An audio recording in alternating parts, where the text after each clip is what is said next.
Good morning, everyone. Welcome to this wellbeing workshop for instructor support, and it's being provided by our colleagues at Performance on Demand. So we're just going to get off to a very soft start just to allow people to come in. So welcome to today's wellbeing workshop session. I just want to, we're going to go through with you in a moment or two just to show you how to take part if you've never joined us on one of these live webinars before. And I just let you know that the session is being recorded, and we'll intend to put out a recorded version later on the Red YouTube channel. So let me just take you through a few slides while we just allow everybody to come in and join us. And I just want to say that we've got the webinar format for you today. So depending on which version you've joined on, if you've joined on a PC or a laptop, you'll be looking at something like on the screen now. And to open or close the control panel, you just need to use the red arrow at the top. So if it's closed, it will look in the option on the left. Clicking on the red arrow will open the control panel and expand it out for you to use. And then if you want to close it down again, just to sort of expand the amount of screen size that you've got available, just click on the red arrow again and it will disappear off to the side. So those are your two views. If you are on a PC or a laptop and you want to ask a question, you can put a question to the panel during the course of the presentation. I myself will be moderating today, and to help the guys running the presentation, I'll be monitoring the questions coming in and trying to feed those in as appropriate. To ask your question, you'll need to open the control panel and then open the questions box, which you may have to press or expand the question box by the little white triangle next to the word questions. You can then type your question into the box provided and press send that through to the organizer. And I'll keep a check on those and I'll feed those into everybody as we go along. The questions show to the organizers only, they don't show to everyone else, so you can just send those in. If you press send to private, and then questions will show to the organizer, as we said, but on a mobile device, it looks slightly different for you on your control panel. So if you're watching on a phone or a tablet, look out for the big question mark at the top, press on the question mark, and then you can enter your question, but don't forget to press send again to send it through. So there is a slightly different view if you're on a mobile device. A couple of things just to make you aware of if you're when we launch videos. Today's session does include a couple of videos for you to watch. So first and foremost is that the sound settings from the center are set and they are quite loud. If when you're watching the video you can't hear the sound quality very much, check your own local sound settings on your device. Make sure your volume is turned right up, for example. We can't change anything from the center on those. Equally, something for you to bear in mind if you're on a mobile device, when any videos are playing, please don't change the orientation of the mobile device you're watching on, because if you turn your phone over during the video for you will go back to the beginning and start all over again, which means you will be out of sync with the rest of the presentation. So if you are watching on a video, if you're watching one of the videos on a mobile device, be sure not to change the orientation of your mobile device once the video has started. Okay, so that's about everything from me. I'm going to introduce today's presenters for you. Just before I hand over, I wanted to make a quick reference. I know many of you will probably have questions regarding the red line that went out last night from Ian McIntosh. Please, today's session is not a platform for any questions to do with that red line. It is a presentation by our colleagues at Performance on Demand, and they're here to deliver their wellbeing presentation. So if you do have questions about anything else to do with red and the red line that went out, please remember to email those questions or concerns into RIS for an answer. Okay, so I think that's everything, guys. I'm going to hand over. So our presenters today, and I'll let them introduce themselves, but we've got Andy Neal and Ian Westmore. I'm going to disappear slightly off into the background. I'm going to change the presenter rights over to Andy so he can take over, and I'll be in the background to look over the questions for you. So over.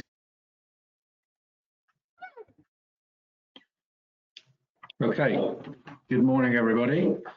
Hopefully, Ian, can you confirm you're seeing the first slide there? Absolutely, no problem. Perfect, good, thanks guys. Well, welcome to a wellbeing session, wellbeing and resiliency. Today's is entitled How the Heart Rules the Head. We have an extensive range of wellbeing workshops and presentations. So what we've done is we've split the main pieces down into 4 different sections. So this is the first of 4 weeks. We'll be running 3 further weeks. Following on from this, covering off different subjects, we'll pick up on that again at the end. So today is an introduction really to health, well-being and resiliency, as it's now called. Just on that subject, we started this part of our business, which was before that was a driver training business, fleet driver training business. We created the Performance on Demand brand about 12 years ago now. Because we realized that people crashed because they made a mental mistake rather than a physical mistake. So it was all about the head and the heart and how they interact, and not about the inability to drive. It was a decision-making process. So we started to explore health and well-being resiliency, or in those days it was called stress management, and then we had to change it because businesses prefer the nice fluffy titles, so they hate the words stress and management. Although I would point out at this time that stress is really important to us and part of our physiology, an important part of our physiology, and keeps us alive. As we go through, I'll show you some stuff about that and how it really is important to us. And we've probably all known people who have worked and looked forward to their 65th birthday and worked like Trojans, and then got to the age of 65 and thought, yippee, I'm going to retire. And the day after they retire, they drop dead. Because basically the body goes, okay, fine, we've stopped now, have we? So it's time for a rest. So stress is important to us, but there's different types of stress that we'll cover off as we go through, not just this session, but the follow-up sessions as well. So how the heart rules. I was looking forward to my retirement, Andy. Now you've put me off a bit. Okay, right. So let me just get my clicker working, and then we'll be ready to go. Right. Okay, stress. The confusion created when one's mind overrides the body's basic desire to choke the living daylights out of some idiot who desperately deserves it. That's probably not strictly the Oxford English Dictionary definition of stress, but I guess you all get the sentiment intended there. Health and well-being, well, I've already covered that. They're the nice fluffy words that cover off stress. And what is health is obviously is more becoming in today's society more about mental health, or just as much about mental health as it is about physical health and physical well-being.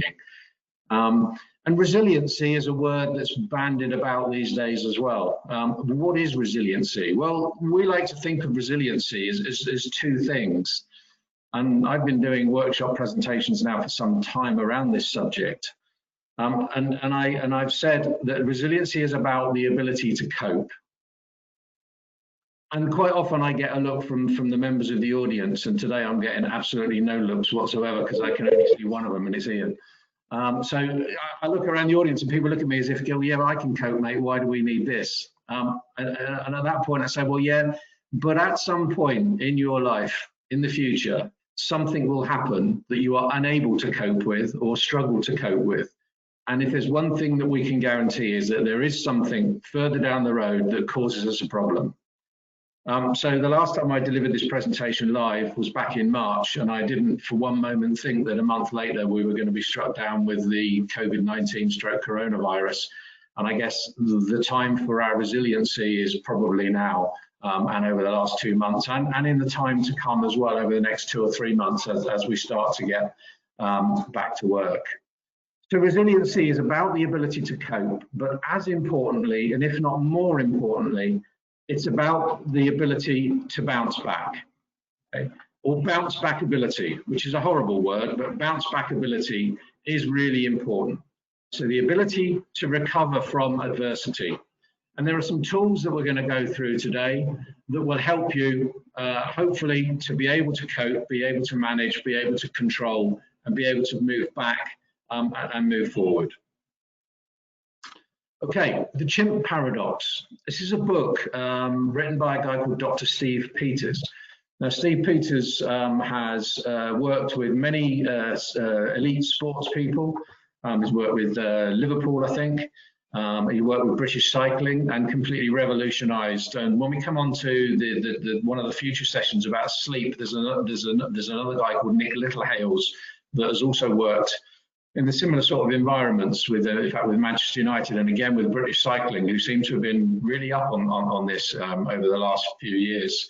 And they're talking about so much more now about physiology rather than skill. And in fact, I shared a platform in Scotland about a year ago now with John Beattie, who used to play rugby for Scotland and now manages their sevens teams. And he was on just before me.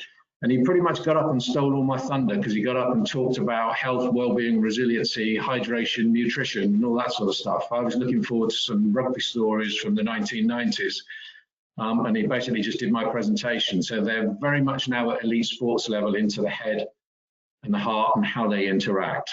So the Chimp Paradox is a book by Dr. Steve Peters, and he talks about our inner chimp. He talks about that little bit of the brain.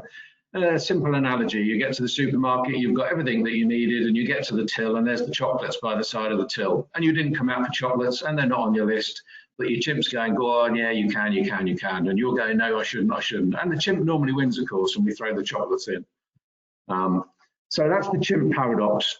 And while we're talking about chimps, we've got a video here, which is, it's a good video. It sort of sums up how we react, except it's not us, but our closest living relative in the animal kingdom is the ape. So what I'll do, I will show you the chimp video, and then we'll have a quick discussion about it, and then I'll follow on with the human chimp, and we see how closely reacted we are. I was just going to say something, Andy, if it's okay. Yeah, one of the things this whole subject is that we particularly amongst men, but I think it could be with anyone, we're not very good at talking about this stuff, I think, in some cultures particularly. So I know there was a BBC series recently where Prince William was talking a little bit about this to people, men particularly, that struggle to talk about their well-being and health, especially mental well-being. So I think there should really be a culture, particularly around these times, of opening up and talking more. That's advice to myself, by the way. Yeah. I remember the conversation last week, Ian. Okay, here we go. Chimp video.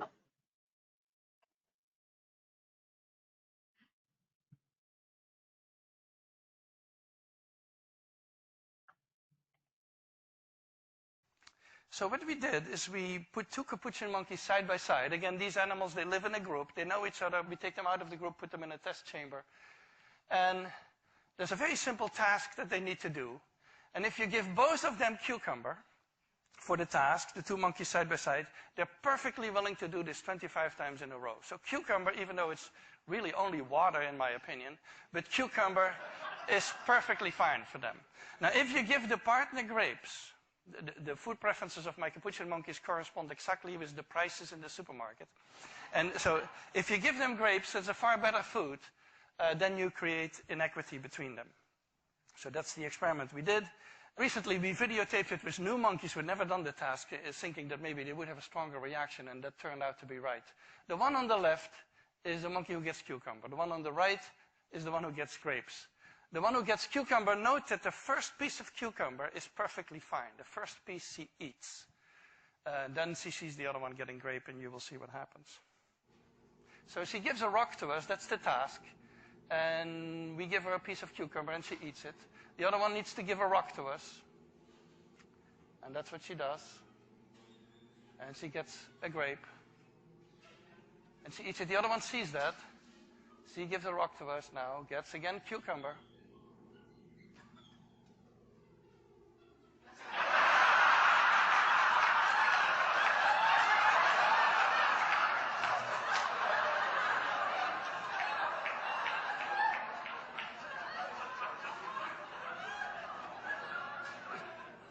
She tests the rock now against the wall. She needs to give it to us. And she gets cucumber again.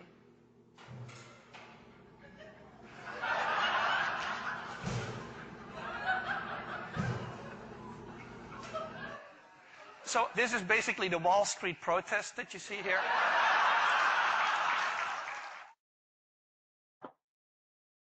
Okay. Okay, so there we have the chimp video, or alternatively called the fairness study, and I think that just classically shows that when we're treated in an unfair manner, we kick off. And as I say, that's obviously chimps, and you may sit there and say, well, what's that got to do with us? So what I'm going to do is I'm just going to move into the second video, which I've called the human chimp. So have a look at this one and see whether we react any differently.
There we go, the quiet man in the office, probably until such point as something pushed his buttons. I think it was Einstein that said if you do the same thing over and over again, you'll get the same result. And of course, being a man, he didn't think to actually get the instruction booklet out for how the photocopier works. He just immediately thought, of course, that he knew best. So there we have the chimp reacting, it's an instant flick, and that's what we call it, pushing buttons or knee-jerk reaction. And there must be a reason, there must be a physiological reason as to why that happens, because it happened in the chimp, it happened in the photocopier man, it happens with all of us. And whilst there is generally a build-up, it's always one, the straw that broke the camel's back, the final thing that pushes us over the edge and makes us react in what in hindsight is a completely illogical and rash manner. So we'll come back to how and why we react like that, because it is all to do with physiology. So triggers for stress. So there are many triggers for stress, and one of the big issues is that actually stress is stress. And if we could actually put you on a table and operate on you and cut out a piece of stress and cut it in half and analyze it under a microscope, it doesn't matter what the cause of the stress is, it would look exactly the same. So there are several triggers for stress. It could be the home. It could be problems at home, which can include issues with family, issues with spouses, issues with parents, issues with children. It could be a multitude of things that are causing problems. Other things at home, finances. Obviously, there's a lot of people out there struggling at the moment, so that's another big issue and can cause stress. We then have work, and again, if we could look at it, the stress that's caused would look exactly the same as the home stress. And actually, most of us would have stress at home and at work, and there's not many people that can leave it at the door and then move from one to the other. So if it's stress at home, you will take it to work, and if you're stressed at work, you will take it home. And of course, the two things, as I've always said about business, is business would be great and no stress whatsoever if you didn't have customers and you didn't have employees. So other than those two things at work, it would actually be quite good. So yeah, many causes of stress at work. And I guess in one of the things that's going to come out as we go through this presentation is that it doesn't matter the type of stress it is. It has the same physiological effect on us, and we're producing chemicals within our bodies when we are stressed So when the chimp was throwing the grapes, the grapes, and when the man was throwing his computer around the office there, he was producing chemicals that, in too much of either of them, are not that healthy for us. They're important, they keep us alive, as we alluded to earlier, but too much of them are not good, and I'll come back to that. So we've got home stress and we've got work stress, and most of us probably commute between the two in a car. So then you've got all the stresses that we see when we're in a car, what is commonly termed as road rage, which is simply added up as stress. And again, it's normally something really simple that just flicks you over in a car and then causes road rage.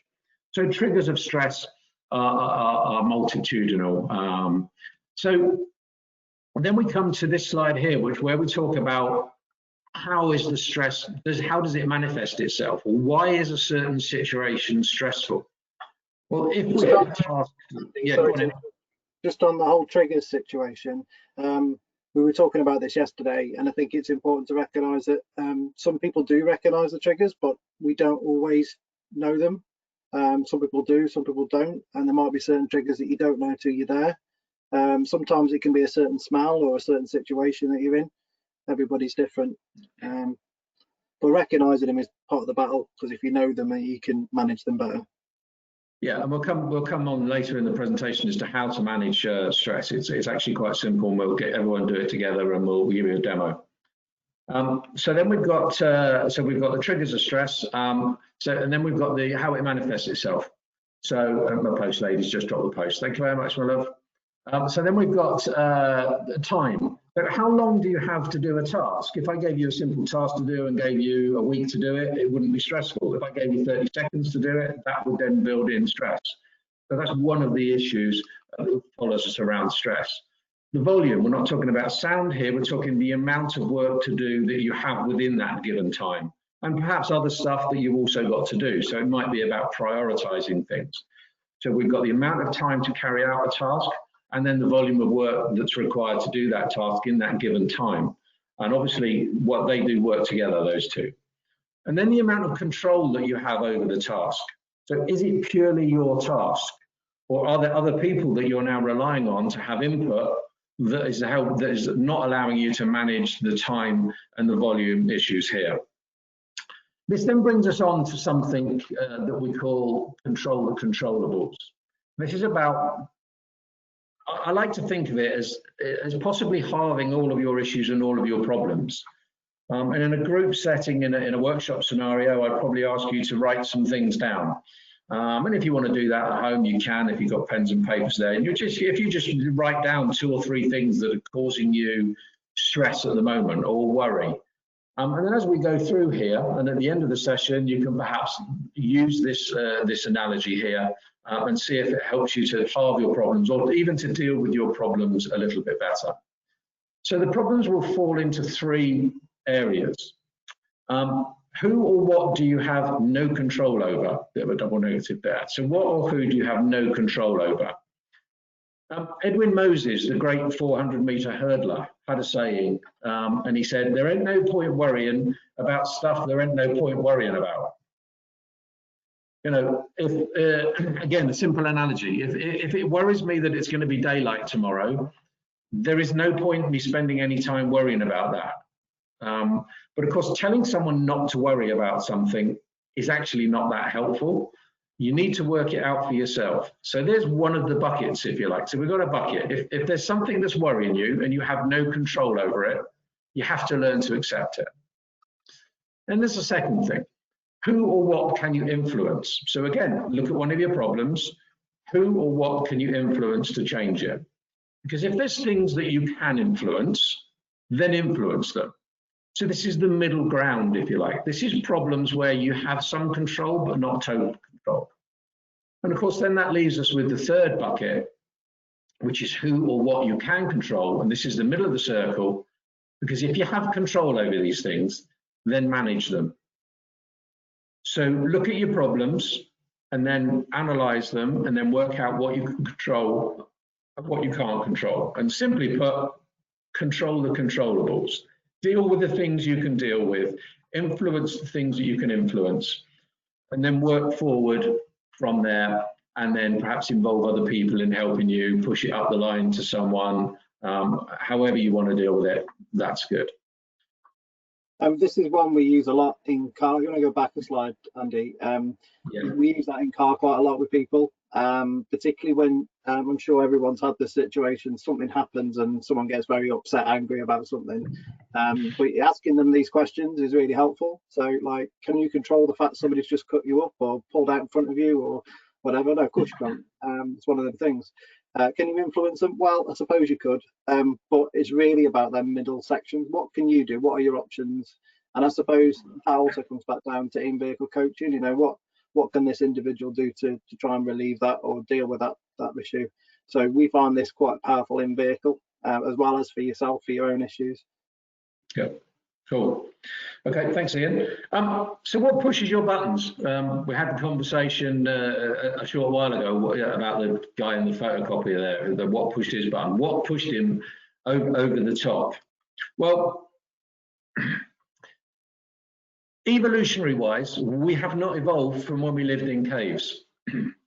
And back in those days, the only thing that was stressful before we had mortgages, before we had schools, before we had exams and tests and 3-foot putts to win the British Open and whatever else might have caused us stress. The only thing that caused us stress was a life-threatening situation. So imagine you come out of your cave in the morning and there you are confronted by a snake. We are not programmed to get our snake identification chart and thumb through it and try and work out whether this particular snake is going to kill us or not. We instantly react, and we instantly react by our body producing cortisol and adrenaline, which allow us to physically perform faster and harder. So you either run away very, very quickly or you hit it very, very hard. As I said, unfortunately, evolution has not changed. And what produces these the chemicals of cortisol and adrenaline is the title of this presentation, which is Your Heart Rules Your Head.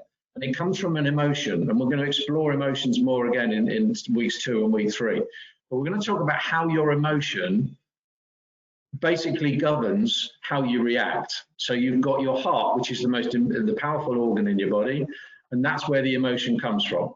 So the emotion comes from the heart, and it talks to the brain via the autonomic nervous system, and we'll show you that again in the next slide. So evolutionary wise, we have not evolved. But if you think about the stressful situations, perhaps look down the list of the things that you just wrote down a short while ago and see how many of them are going to be improved by you hitting them hard or running away. I know that's sometimes how we want to react, and sometimes people still do react like that. But it isn't the best way forward. You know, not having any money is not going to be improved by running away or hitting something. You know, your children not doing their homework is not going to be improved by either of those methods. But evolutionary wise and physiologically, we still react today in the same way as we did back in the day. So here's a little slide here that shows our brain.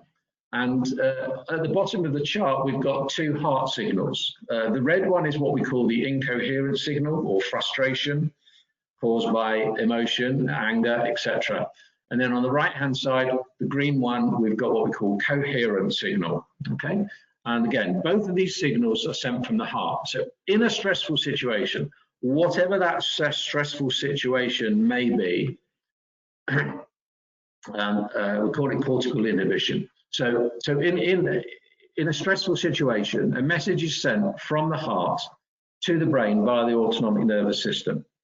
Instantly, the pituitary gland jumps into action and produces cortisol and adrenaline, okay, which allows us to run faster or hit harder. Incidentally, too much cortisol and too much adrenaline have now been proven as contributory factors towards heart disease, type 2 diabetes, and certain types of cancer. So if we are permanently living in a state of high stress, we are likely or more likely to develop diseases further down the line. So stress really is the hidden killer. Physiologically, it is the hidden killer. So yes, we need the chemicals, but we don't need them all the time. Okay, here's the bad news. So as well as producing these chemicals, the hippocampus, which is the purple thing looped across there, at the same time flattens out and restricts access to the top part of the head, which you can see there is nicely labeled the thinking center. So at the same time that we're producing cortisol and adrenaline that will allow us to run fast, hit hard, we now have an inability to make a decision. We have an inability to think. We've all been in a quiz situation where the quiz master asks a question and you sit there and you say to all your mates, oh, I know that, I know that, I know that. And they all look at you and go, what's the answer? You're under pressure. High heart rate, heart sends a message to the brain. They're putting you under pressure. You now can't think of the answer. 3 or 4 simple analogies. Children aged 11 coming up to take their really important exam. They're sitting there, it's 5 to 9 in the morning. For the last 4 years, you've been telling them what an important day this is in their life. This is going to determine how they spend the rest of their life. Very important day. It's 5 to 9 in the morning. The teacher now says, okay, kids, you can turn the paper over and start the exam. Which heart rate do you think they're going to have? The stressed one or the coherent one? Okay, we all know which one it is. It's going to be the stressed one. So they're going to produce cortisol and adrenaline, which allows them to run out of the classroom quickly or hit the teacher hard. Unfortunately, at the same time, the hippocampus expands out and they can't access the thinking center, where all of the answers are to all of the questions that now sit in front of them. So since 2008, 2009, we work with kids in schools in a lot of poor areas. And we work with the kids and we've given them the same techniques I'm going to teach you in about 5 or 10 minutes time, which allows you to reverse the process. It allows you to change from the red signal to the green signal. The heart now sends the coherent signal to the autonomic nervous system. It's sort of saying you can stand down. We don't need it. We don't need cortisol. We don't need adrenaline. The hippocampus winds its neck in, it comes back down and allows us access to the thinking center and allows us now to be able to make clear, sensible, good decisions. At the same time, incidentally, we start to produce a chemical called DHEA, which is also known as the love hormone. So quite useful, much better than cortisol or adrenaline in this particular situation. Another analogy, a golfer who has spent nothing except done nothing for the last 20 years except practicing. And then, of course, he gets to the 18th green in the British Open and he has a 3-foot putt to win the British Open, something he's been striving for 20-odd years. And suddenly the ball looks bigger than the hole. And a shot that he's practiced a million times, he suddenly decides that he can't do, and he can't get it in, and it's more difficult than it actually is. And again, we've worked with elite sports people. We've worked with #1 golfers in the world. We work with the British Olympic diving team who can complete these extraordinarily difficult dives 100 times on practice day. But when it comes to the 8th round of the Olympics, it all goes horribly wrong. What's changed? The diving board is the same height. The water is exactly the same. The dive is exactly the same. What's changed? The only thing that's changed is what's going on physiologically inside them. So whether you're a child, whether you're an elite sports person, or whether you're just Joe Average, just like me, inside all of us, the same thing is going on. Okay, the physiology of how this works is exactly the same in all of us. So this is a chap who's driving down a motorway, and we've got time across the bottom. You'll see 60 minutes. And at the left-hand axis, you'll see that we've got heart rate. So at the start, he's got a heart rate of about 60 up to about 80, perfectly normal heart rate. At this point, about 10 minutes into the drive, he's driving down the motorway, incidentally, and a truck pulls out in front of him. And no accident, no incident, just a bit of a, oh, shit moment, okay? He has to brake quite hard and has to swerve slightly. And his heart rate instantly spikes. Perfectly normal. This is physiology, okay? So instantly his heart rate spikes and remains high for 5 or 10 minutes, something that we would expect to happen, okay? Not unusual. However, the worrying thing is that 10 minutes after the incident, his heart rate then continues to rise again to a point where it reaches a heart rate of 160, which is twice what it started at. And this is some 10 minutes after the incident, or non-incident, you could call it. So what's going on here? Well, this is road rage. This is where after the incident occurred, he then calmed down a little or stayed the same. Then he started to think about and stew on it.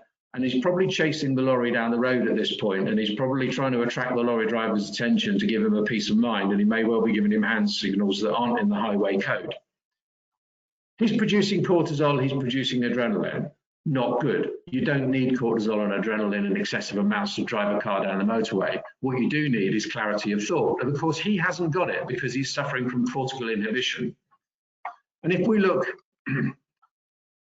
40 minutes after the incident, his heart rate is still elevated above where it started from. And this is where I ask the question, who would like to be sat next to this person between those 2 points? How many sensible, safe, conscious decisions is this driver able to make within that period? And I think we all know the answer. However, we've probably all been there as well. And we've probably all done this because physiologically, we are all exactly the same. Okay. Ian, is there anything you want to come in on there?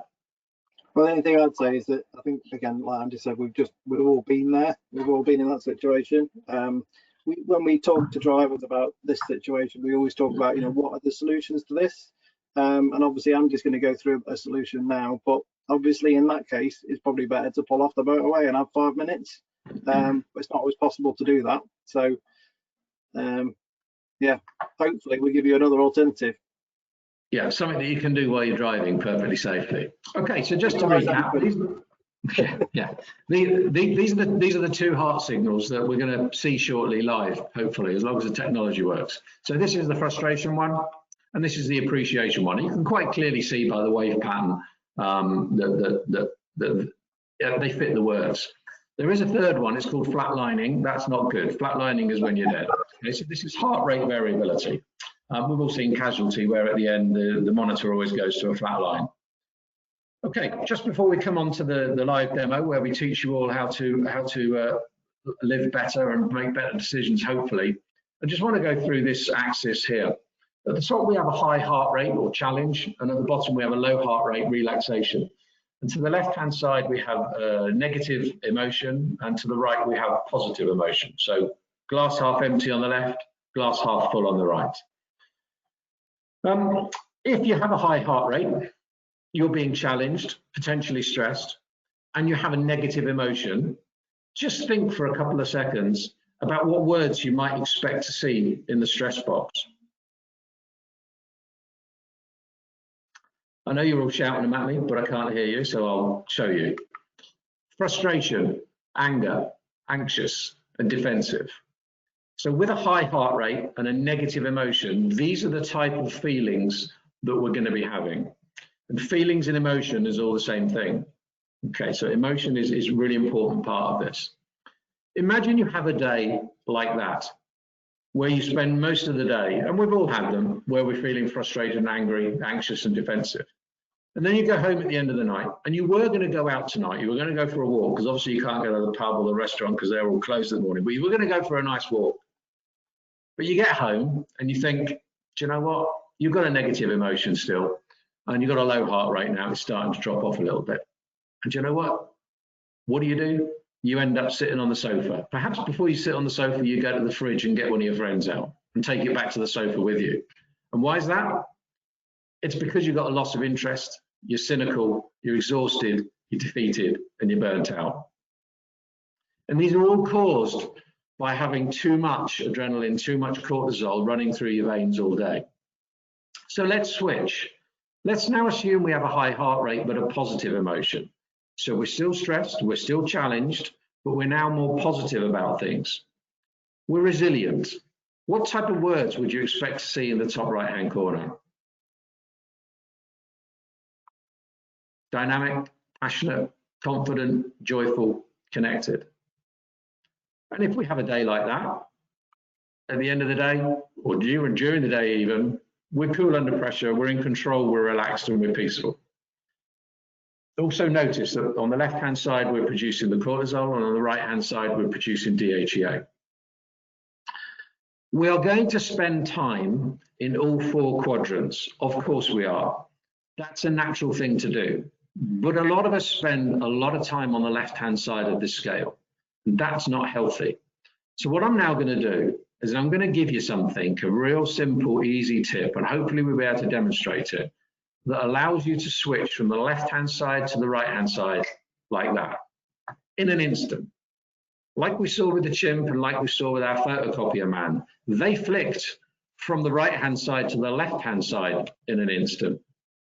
Our man in the car on the motorway flicked in an instant, but then it took him an awful long time to get back to the right-hand side of the scale. So we're going to give you something now that hopefully will help you with that. So Ian, if you just want to talk amongst yourselves while I just move to some different equipment here. I'm just going to put my earring on. I was actually going to add to that and just say, what are the outcomes of this? Like, it's okay being frustrated and angry sometimes, but you know, where does that go and where does that take things? And again, I'm always going to bring it back to in-vehicle. That's what we do. That's our passion. So yeah, it doesn't go very well generally.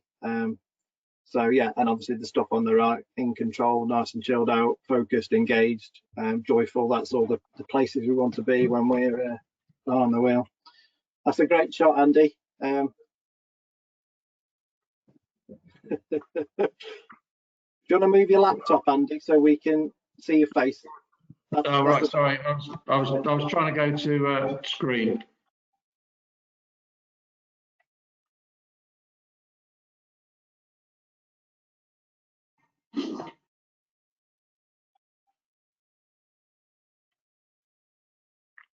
Okay, bear with me while I get the technology running.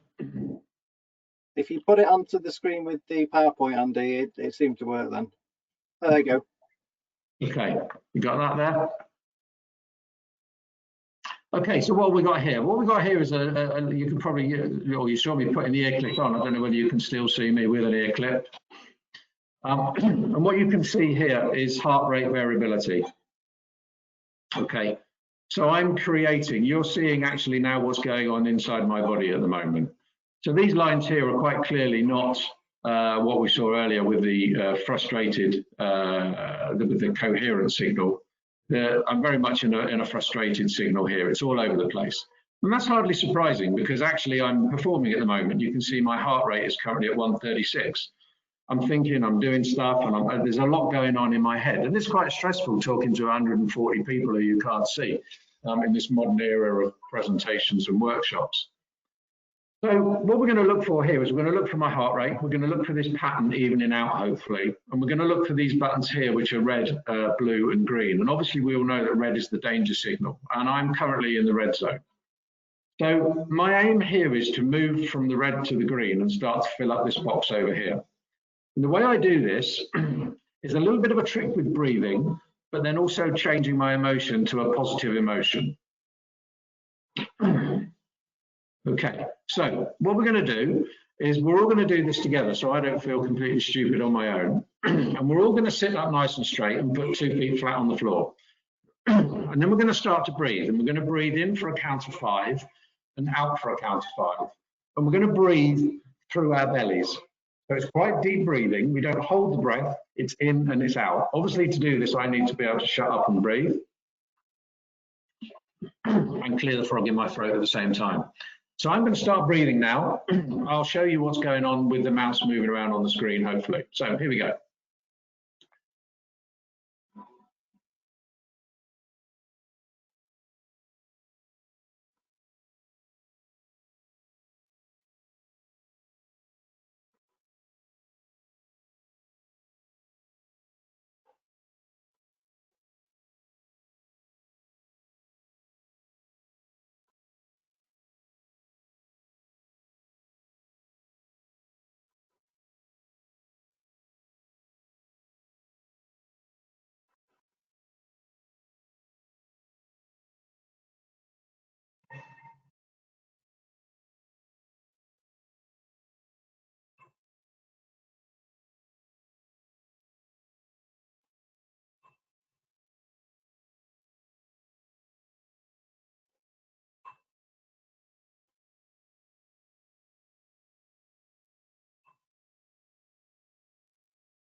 Okay, there we go.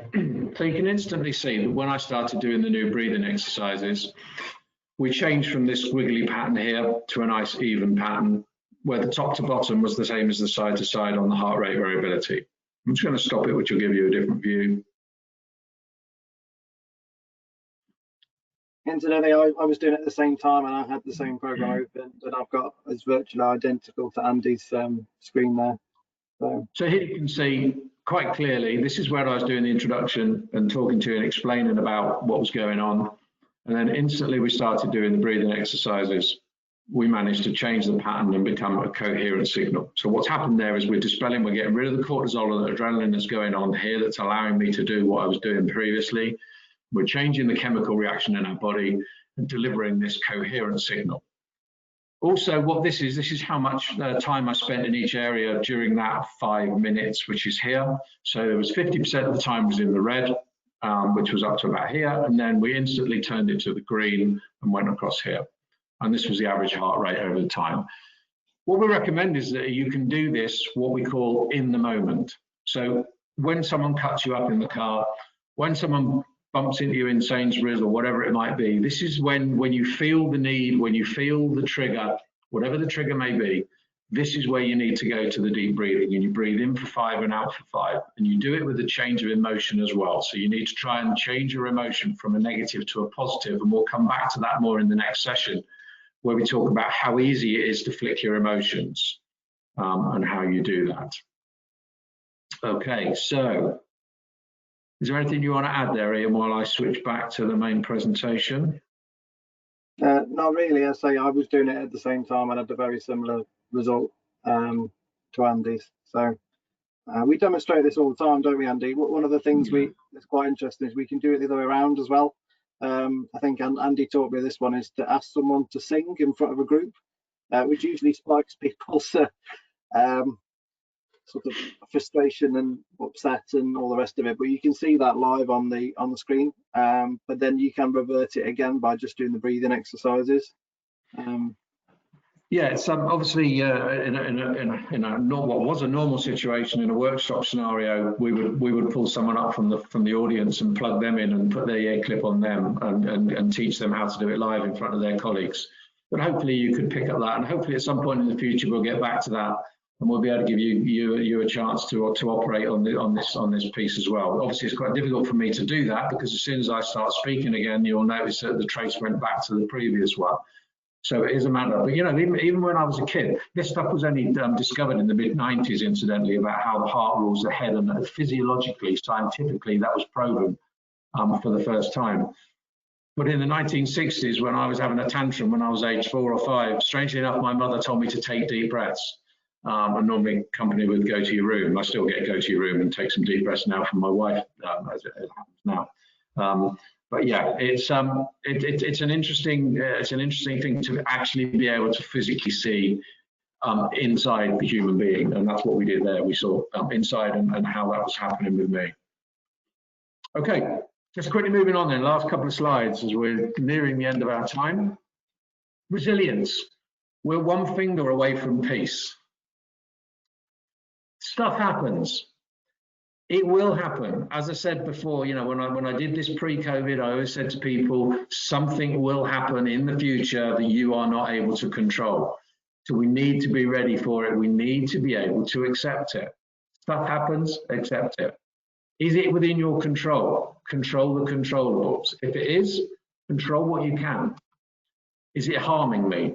And if your reaction is permanently living on the left-hand side of our grid, then it is harming you, albeit unseen, inside of you, the cortisol and adrenaline. There's a saying, people say, you know, stress, the hidden killer, or the stress, it's eating at me, it's eating me away. Physiologically, it actually is eating away inside you. So don't do it. Easier said than done. But now you've got that breathing trick, you can do that. It's in for 5, it's out for 5. And if you can couple it up with a positive emotion, it might be just sitting thinking you're on the beach with a gin and tonic, or the birth of a child, or a marriage, or a divorce, or whatever it might be. It doesn't matter where your happy place is. If you can just imagine it and just move yourself there at the same time as you're doing the breathing exercises, then that's great. And when we come to talk about fatigue, this is also, the breathing is also a great activity to do prior to trying to sleep at night. And it doesn't matter whether you do this for 20 seconds or 40 seconds or 2 minutes or before you go to bed for 10 minutes, it's a great way of resetting your system. We even know people that we've taught who've used it to get over jet lag, international sports guys who use it as well. So just before we finish the session and go to any questions that may have come in, you can just do this yourself. So set small goals at first. Commit to finding a healthy balance. And after this series of 4, we're going to cover off nutrition and hydration as well, and how important this stuff is. You know, 2% dehydration equals 20% lack of concentration. You know, 80% of our brain is water. So, you know, it's important, as is sleep, which we're going to cover next time as well. And think Just about give away all the secrets for the next few, Andy. Yeah, well, I can go over it. I can't remember them week to week, so I don't expect anyone else can either. Okay, so that's the end of the presentation. So hopefully people have been firing in lots of questions. Hopefully there's some stupid ones, because I'm a specialist at answering stupid questions. They're normally a lot easier to answer. So Ian, what have you got for us? Hi, Andy.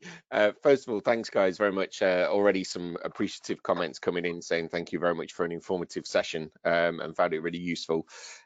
There has been a few questions raised, so I just wanted to put those to you guys. Gordon asks, do POD, Performance on Demand, have a first aid mental health course similar to that available in the military?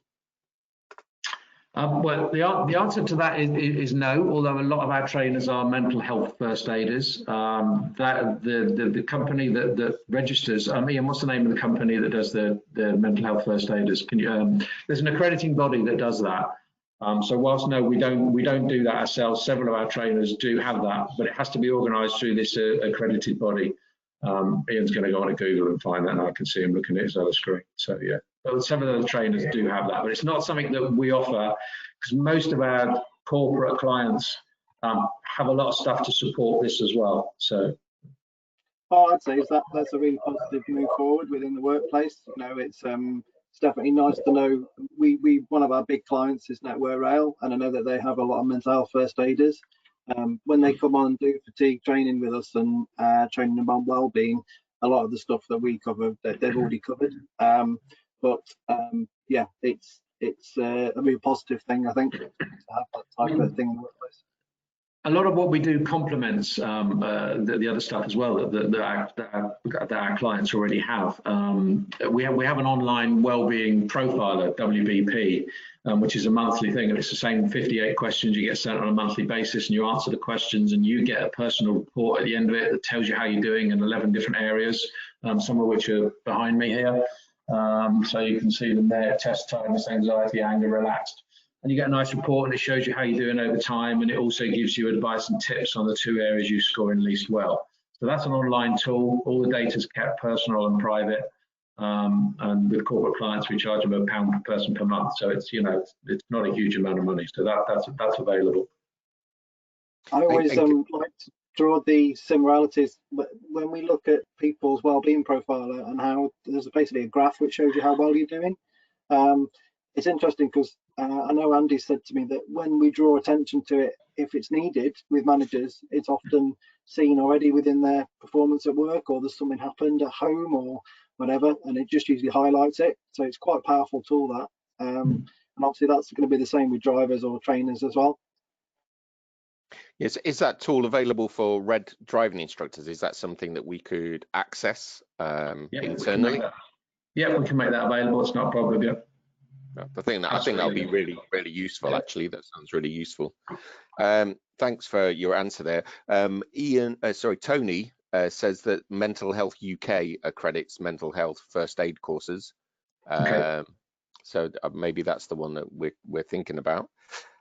Several people have asked, Michelle, Claire, and Philip amongst them have all asked, could a copy of the slides from today's presentation be available to any instructor that asks, so they could discuss with their own customers, please?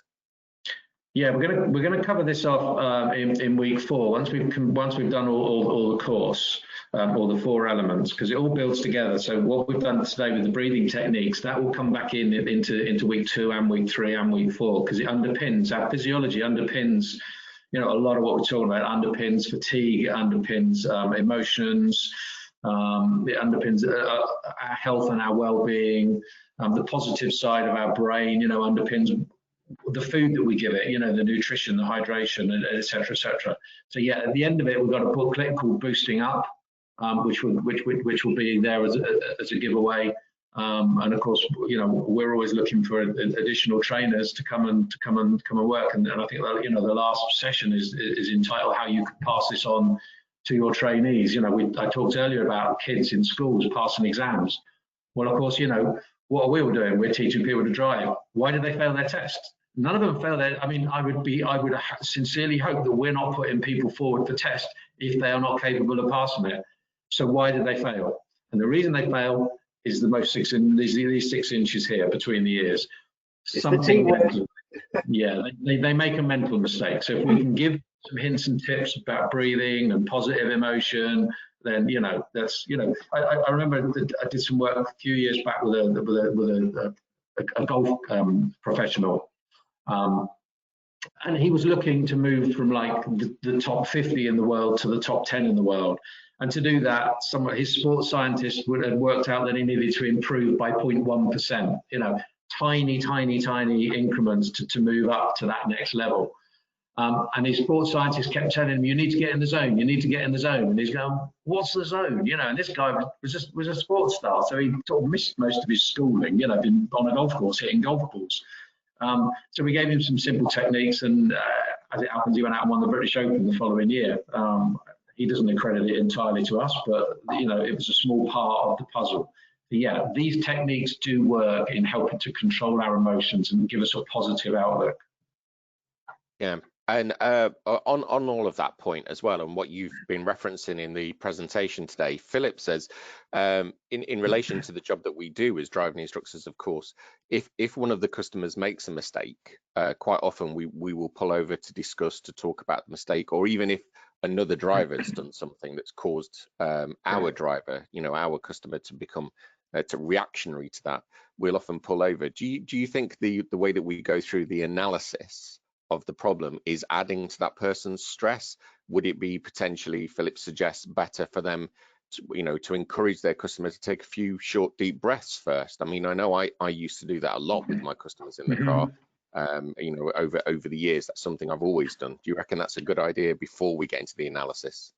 Yeah, absolutely. And we have the part of the M-Wave equipment. This is just the ear clip, which is plugged into my computer. But we also have a handheld device called an M-Wave 2, and it's basically you just put your thumb on it. This is obviously my clicker for the computer, not the M-Wave, but you put your thumb on it. I'll bring it to the next session, and it does exactly the same. It goes green, red, or blue, and you can do that. So that would be a perfect way. Once you've explained the physiology, obviously there's a bit of explanation as to how and why it works, but it's fairly simple.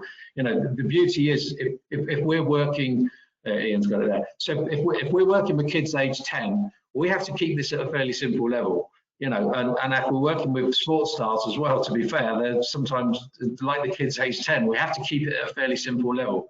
So whilst there's a bit of science, we do try and keep it simple with a few simple bits and pieces. So by putting the thumb on it and getting them to turn it green can reset them. And then you can have then you're in a better place to have a conversation about how and why and what went wrong. Once we've got rid of the, you know, once the inner chimp has been put back in his box, as it were, then we're in a better place to have that conversation. And we'll come to, you know, we use this technique a lot in the interactive workshops with clients. And they come to a different decision.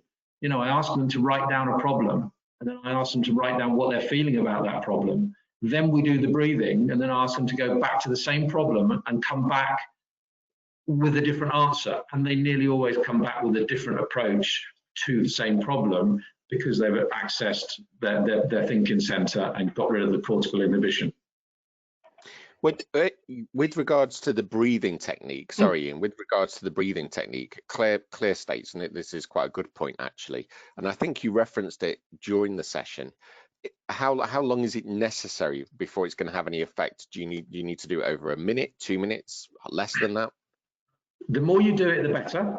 So I use it, for instance, I set off late, I'm going to an appointment, so I'm going to arrive late. So guess what colour every traffic light is on the way to my appointment? It's red. So there's another red light, there's another 20 seconds out of my life.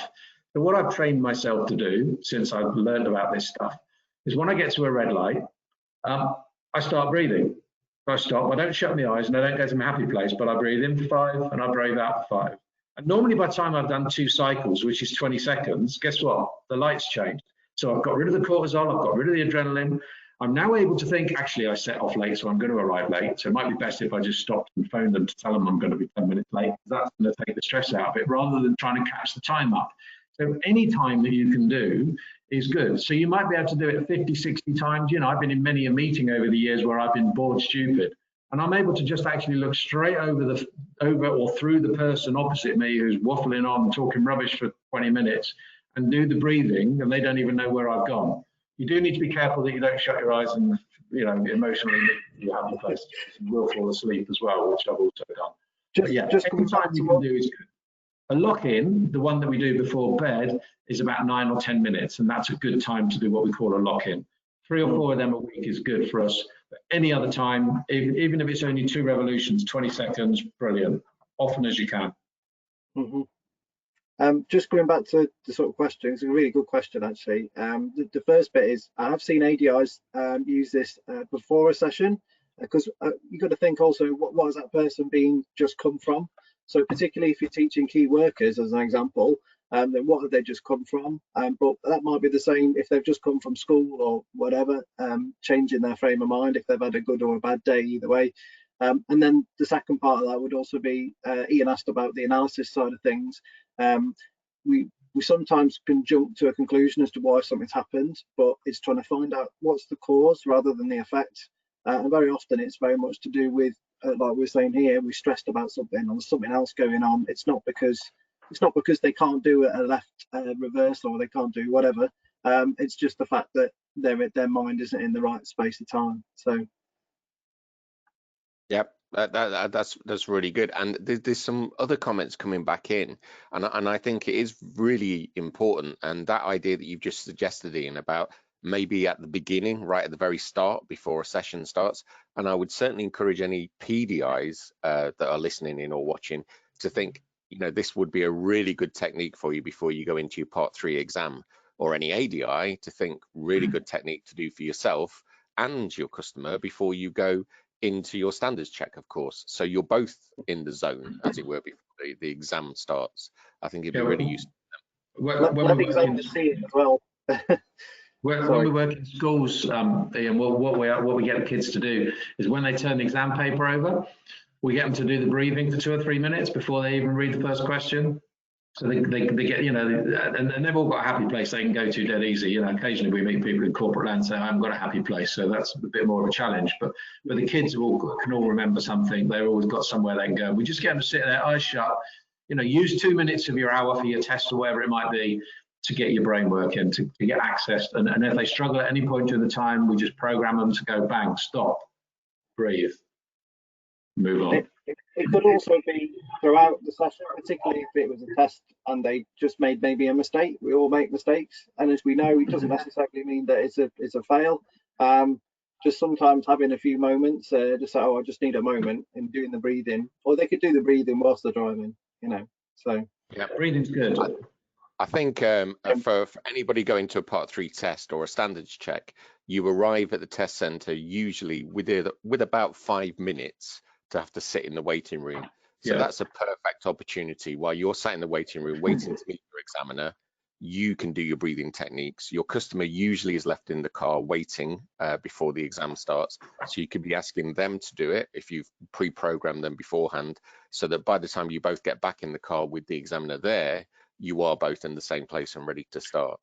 This works well with the sports people as well, Ian, because like obviously in golf there's a time where you can go stand at the side and you've got plenty of time. The divers, if they're top of the 10-meter board, there's a time where they can stop and they can do the breathing. Not all sports there is that time, but actually when you start to work with the sports people and actually analyze it, there is.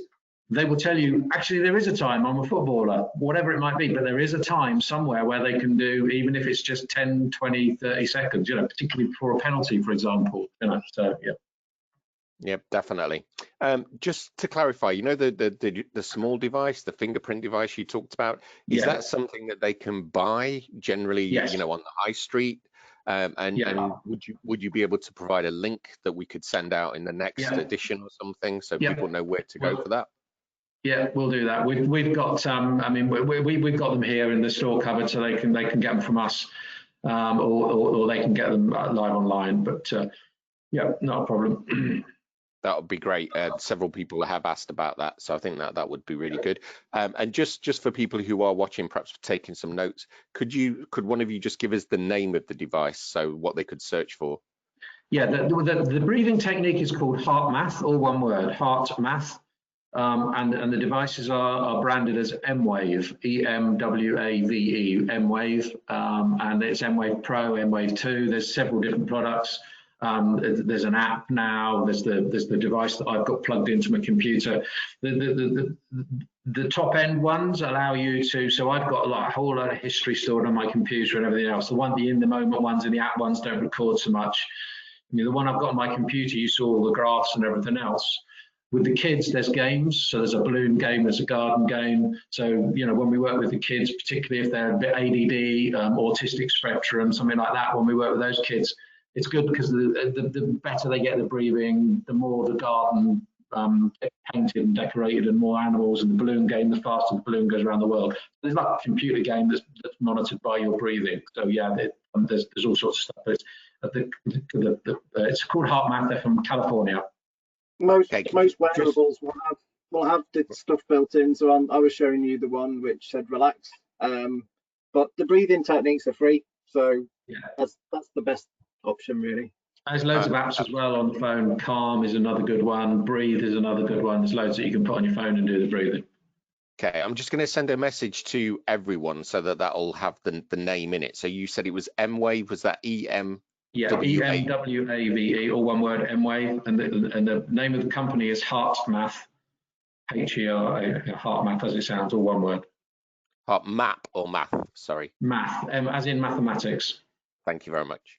I'll send that out to all so that will appear on your question panel, everyone. So if you were looking for that, then that will be sent to everyone, and it will say M-Wave Heart Math, and that is sent to all now. So if you look in your questions, you should be able to see that answer has just appeared for everybody watching.